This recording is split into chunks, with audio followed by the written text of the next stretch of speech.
Howdy YouTube, today we're taking a look at the biggest thing I've ever reviewed, the Jakks UFC 100 exclusive with Frank Mir, Brock Lesnar, Octagon. I am extremely excited to get this reviewed. It is a huge set, really massive, very cool. I was lucky enough to find this on eBay. Really nice packaging. We see the UFC 100, which of course was main evented by the Beast Brock Lesnar and the submission expert Frank Mir. Two of my favorite UFC heavyweights of all time. The set comes with obviously the Octagon, the two figures, two belts, stools, bucket, everything you need for a UFC playset. So very excited to get this opened up and hopefully give you a cool review. And here we have the back of the packaging, as I'm sure you can see from the duct tape. This was a very old set. I was very lucky enough to find this. It was a little bit pricey and it is a little bit beat up, but still very rare and very cool. At the top there, the other figures in the set. I will give you guys a review on the GSP, the Frank Mir, and Bus Rutan, a very cool figure that I'll try and upload a review for you guys soon. At the bottom, there are the Battle Pack sets. I will review the Chuck Liddell and Randy Couture. That is the other set that I did manage to pick up as well. Nice shot of the Octagon. I'm excited to see how the electronic reaction works, but let's get this opened up.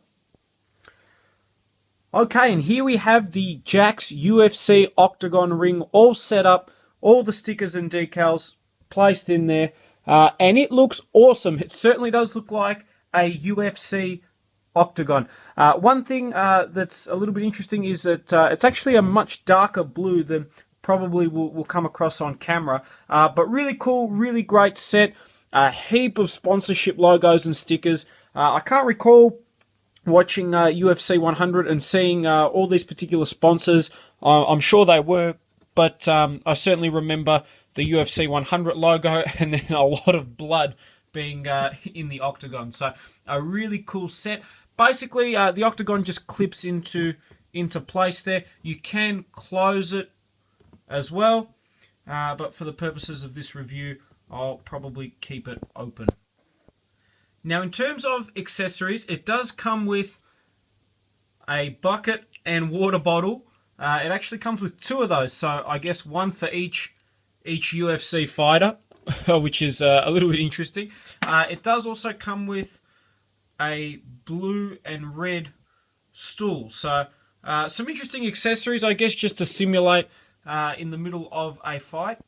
The set also does come with two Jakks UFC Heavyweight Championship belts. For those who remember UFC 100, of course, Brock Lesnar beat Randy Couture to become the UFC champion, but was unable to defend it or didn't defend it for a while. I forget why.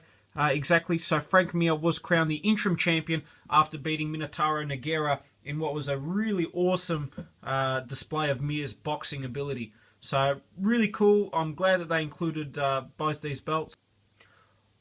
We'll start by taking a look at the exclusive Frank Mir figure. He does have the standard UFC articulation, so ball jointed head, obviously movement here, lots and lots of articulation. One of the things I love with the UFC figures is that it's very easy to pose them, set them up, and get some really nice submission poses or fighting positions. Obviously the ab crunch as well, movement in the waist, although the Mir is very loose in the waist.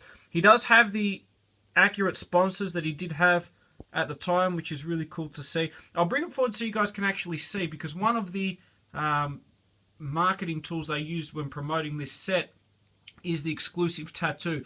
And I'll try and bring it forward. It looks really cool. Lots of great detail. Obviously, Mir at the top there. I'm honestly not sure what it is. It looks almost like a samurai at the top here, but it's very hard to decipher. And then obviously the Octagon mesh coming through there. So really nice detail on the Frank Mir figure.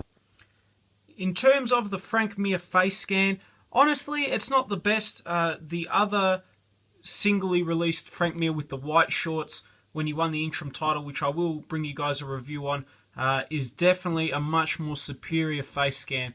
However, it's still nice. you can see the resemblance to Frank Mir, which is good, but probably not the best Frank Mir face that's out there. And now we come to Brock Lesnar. This is actually the second Brock Lesnar figure that they released. They did release 3 in total. Later on, they did release him with his black shorts that he wore when fighting Randy Couture and Heath Herring. But really nice. I'm not sure if I'm a fan of the face scan. Certainly, he does look very angry. Those who remember UFC 100, after the fight, Lesnar had some very interesting choice words for Frank Mir and also the crowd, which was really, really disappointing, if I'm honest, especially I'm a big fan of Brock Lesnar. He does have the exact same articulation as the Frank Mir figure. He does have all the accurate sponsors. I'll bring it forward so you guys can see.